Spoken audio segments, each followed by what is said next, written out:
Номер 455 есеп аралас сандарды қосу тақырыбына берілген. Мына есепті біз бірінші шығармас бұрын қалай шығаратынымыз қарайық. Бұл жерде бізде бүтін сан бар.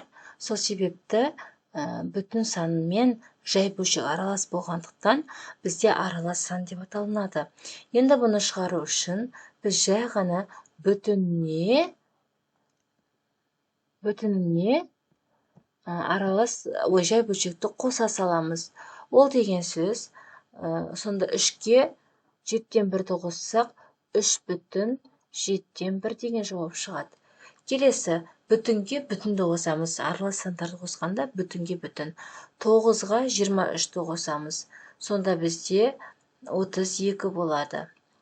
Ал жай бөлшек сол күйінше жаза саламыз. 13.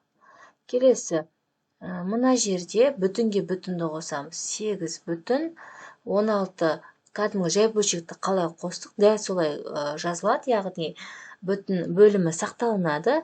5-ке 3-ті қосатын болсақ 8. 16 мен 8 қысқарады.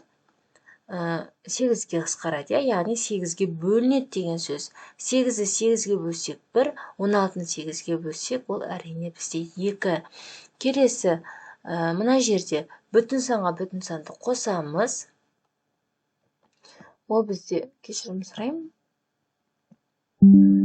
Ол бізде 6-ға 5-ті қосатын болсақ, 11 бүтін болады. Соны жазып аламыз. Бірінші бүтінін жазып аламыз.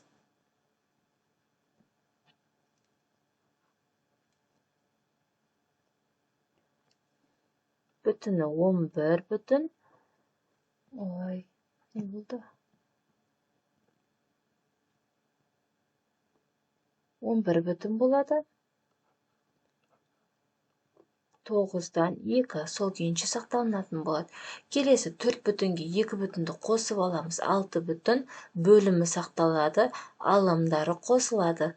Келесі не үшін бірден орындалып жатыр? Себебі мұнда бөлімдері бірдей болғандықтан жай бөлшекті қалай қостық, дәл солай қосамыз. Бұған жай ғана аралас сан болғандықтан, яғни бүтіндері бар болғандықтан бүтіндерін бөлек қосып аламыз.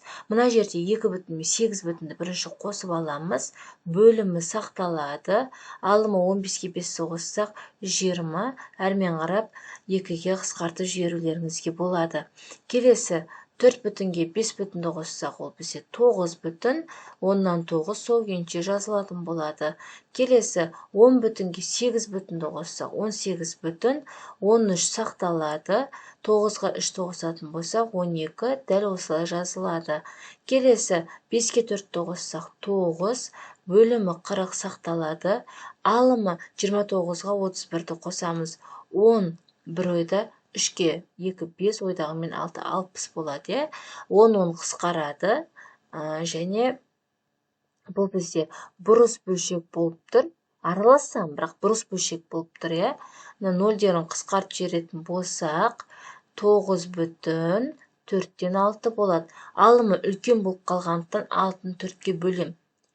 1 бүтіннен тиеді. Ол 1 бүтінді 9 бүтінге қосып жібереміз, себебі 9 бүтін 1 бүтін деп бүтінді бөлек оқымаймыз, қосып жібереміз бүтіндерді.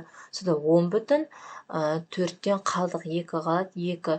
Бұл әрмен қарап 2-ге қысқартып жіберсек болады. Сонда 10 бүтін 2-ден 1 деген жауап шығады.